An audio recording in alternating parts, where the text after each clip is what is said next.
السلام عليكم ورحمة الله وبركاته. أهلا وسهلا بكم حبايبي ومتابعين قناتي في كل مكان. اللهم صل وسلم وبارك عليك حبيبي يا رسول الله. هنعمل النهاردة الفراخ، طبعا هنحشيها بطريقة حلوة جدا. عندي طاسة بسخنها كويس جدا وبنزل بالقوانص، بكون غسلها ومصفياها كويس جدا. أول حاجة بنزل بيها القوانص بالشكل ده.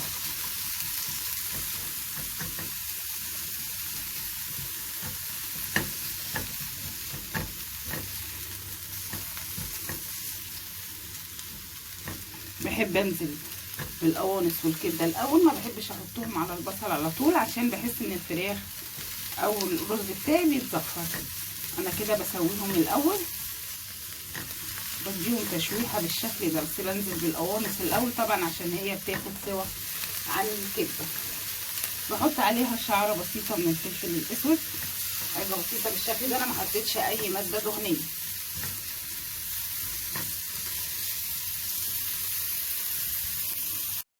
اخدت لون بالشكل ده، هوسع كده وهحط الكبده.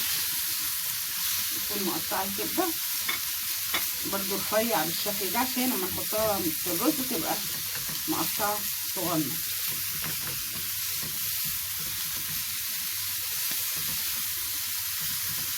جربي كده تعملي الطريقه دي، احسن بكتير ما تحطش الكبده والقوانص على البصل على طول، هتبقى بحس ان بتزفر الرز.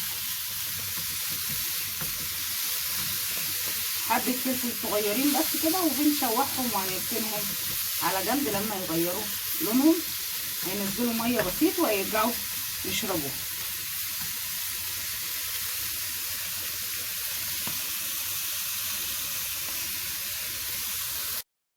بس ان هما بدأوا ينزلوا ميه، انا مش حاطه طبعا اي ماده دهنيه، انا عايزاهم يتشوحوا كده في الطاسه من غير اي ماده دهنيه.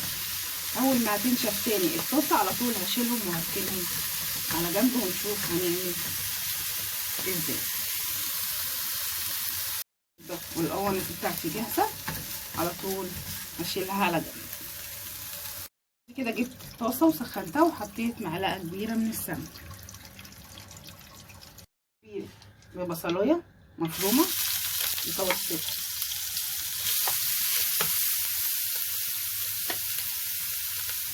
بصلايه متوسطه.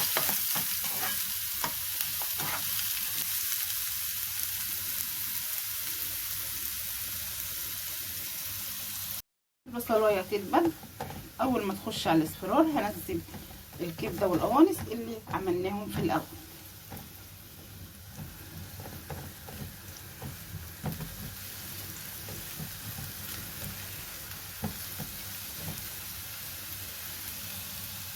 البصل بتاعي بدأ ياخد اللون او هيصفر بالشكل ده، بنزل بالكبده والقوانص اللي انا شوحتهم في الاول بالشكل ده. كده هياخدوا تشويحه في البصل، وبعد كده هنزل عليهم بالرز والتوابل. جربي الطريقه دي في حشو الفراخ ان شاء الله هتعجبك.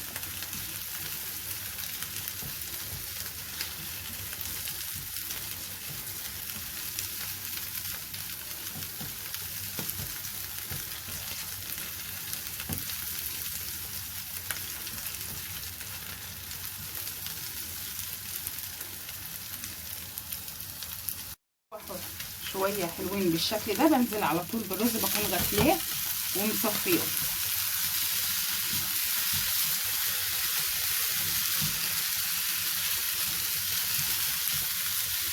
خليه يتشوح كويس جدا عشان ما يبقاش معجن معانا لما يتحط في الفراخ. لما بتشوحيه كويس جدا قبل ما تحط الميه، اي رز عامه ما بيبقاش من جوه، تحس ان هو زي المعجن. مهما الفراخ تاخد سوا ما يعجنش معانا.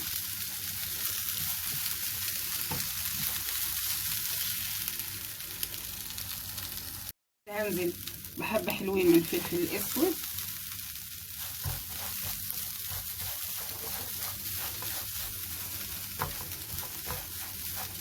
انا عايزه اسمع صوت الخروشه اللي حضراتكم سامعينها دي،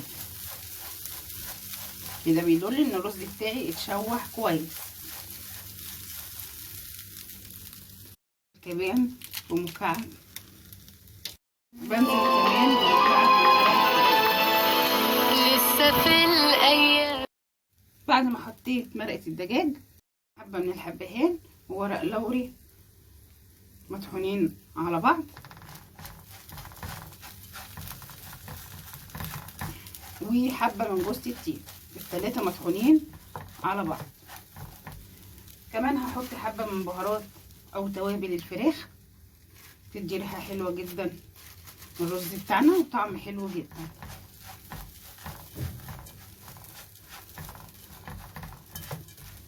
ريحه الحبهان حلوه جدا.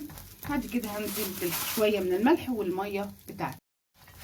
اهم حاجه نسمع صوت الرز بالشكل ده كده. بعد كده هنزل بالميه حبه مش كتير، مش عايزه الرز بتاعي يستوي. حطيت حبه بسيطه من الميه يا دوب غطي الرز بالشكل ده، واول ما هيتشرب هوطي عليه. انا ما بزودوش ميه كتير عشان انا مش عايزاه سوا كامل. وظبطت الملح بتاعي بالشكل ده.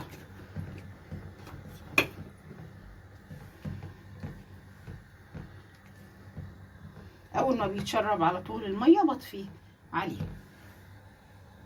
الرز بتاعي اتشرب بالشكل ده، خلاص بدفي عليه، ما بسيبوش يستوي سوا كامل وهسيبه يتهوى.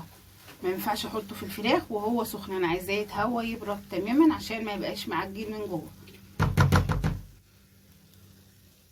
الرز وسيبته يبرد.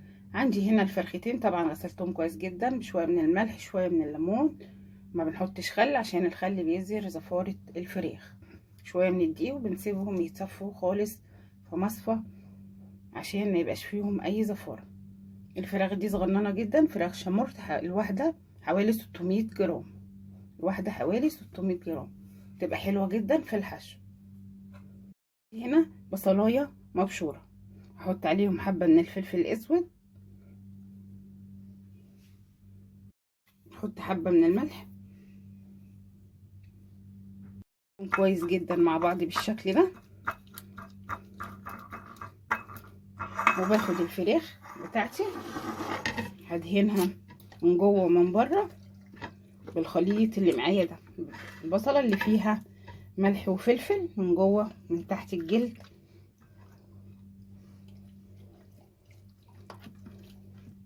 الفراخ قبل ما نحشيها بتبقى حلوه جدا، بتخلي الفراخ بتاعتنا ريحتها حلوه جدا وهي بتتسلق بتبقى مميزه.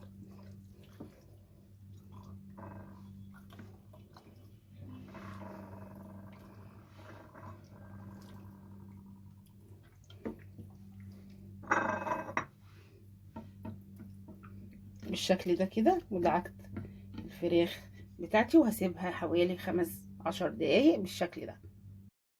بعد كده بجيب الفراخ بتاعتي طبعا اللي تبلتها، والرز بتاعي بارد تماما بالشكل ده. هبتدي احشي الفراخ بتاعتي، امسك كده بحشي الفراخ بالشكل ده.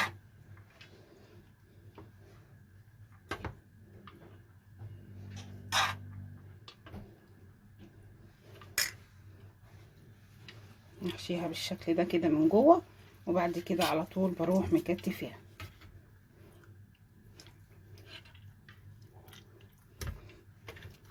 بعد كده بجيب دول وببتدي احشي بالشكل ده برضه. اهم حاجه زي ما قلت لك لازم الرز بتاعنا يبرد. بدخل بالشكل ده كده بالمعلقه جوه الزور.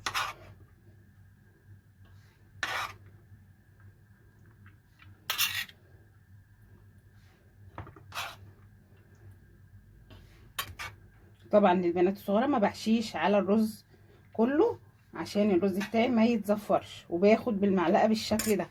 لو فاض اي رز هنسويه عادي. بتبقى الفرخه معايا بالشكل ده زي ما قلت لك، حجمها حوالي 600 جرام. الفرختين ما كملوش الكيلو ونص. الفرخه التانية وبحشيها بنفس الطريقه.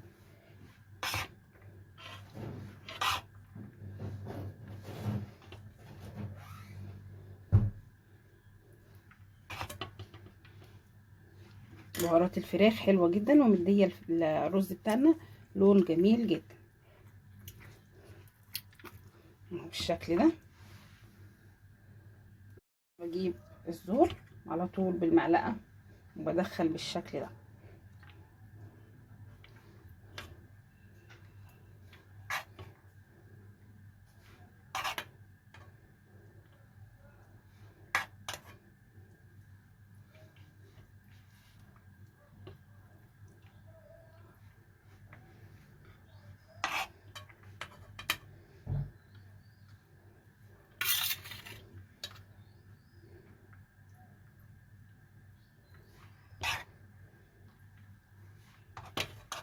باخد كده بطرف المعلقه وبدخل بيخش معانا بالشكل ده.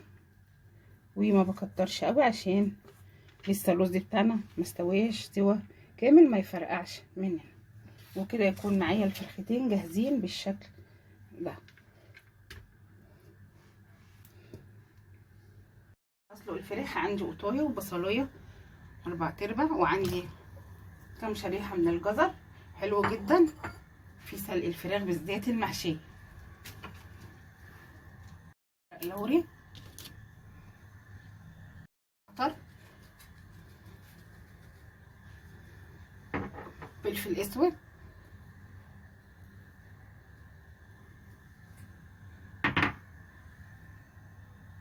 حبهان وجوز الطيب على بعض وورق لوري مطحونين. الميه بدات تغلي بالشكل ده. بنزل بالفرخه على ظهرها بالشكل ده. ما بنزلش بالفرخه على وشها، بنزل على ظهرها بالشكل ده. هنسيبها تستوي. اول ما تغلي الشوربه بتاعتنا على نار عاليه على طول هنهدي عليها النار ونسيبها عشان ما تفرقعش مننا من فوق. ان شاء الله هتاكلي احلى فراخ محشيه. بصي سوا على شكل الشوربه. شكل الشوربه وهي بتغلي ولا ريم ولا اي حاجه عشان الفراخ طبعا متاكدين من غسلها كويس جدا. طبعا اول ما غليت وطيت عليها وسبتها تغلي على نار هاديه عشان تستوي براحتها. الفراخ طبعا حطيت لها ملح وبعد كده طلعتها على طول بعد ما اتسلقت. هقليها بعد ما بردت.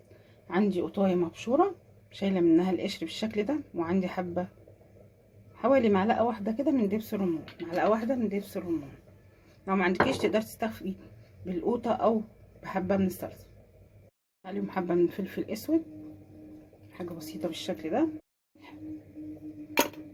حط الفرخه بالشكل ده في قلب الطاسه بتاعتي وبقليها. تاخد لون بقلبها اخدت لون جميل بالشكل ده. كمان عشان تاخد اللون الجديد. الفراخ وطلع لونها جميل بالشكل ده بعد ما قليناها. زي ما قلت لك دي فراخ صغننه جدا، فراخ شمورت بتبقى حلوه جدا في الحشو وما كلفتناش كتير. طبعا انا قلت لك جايباهم الاتنين ب70 جنيه. عملت جنبهم شويه من الخضار وشويه رز ومشيت اليوم بالشكل ده لان طبعا عارفين الايام دي عامله ازاي.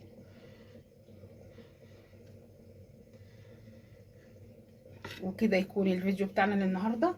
ارجو ان يكون الفيديو عجبكم. يا ريت ما تنسوش لايك. اشوفكم على خير الفيديو الجاي.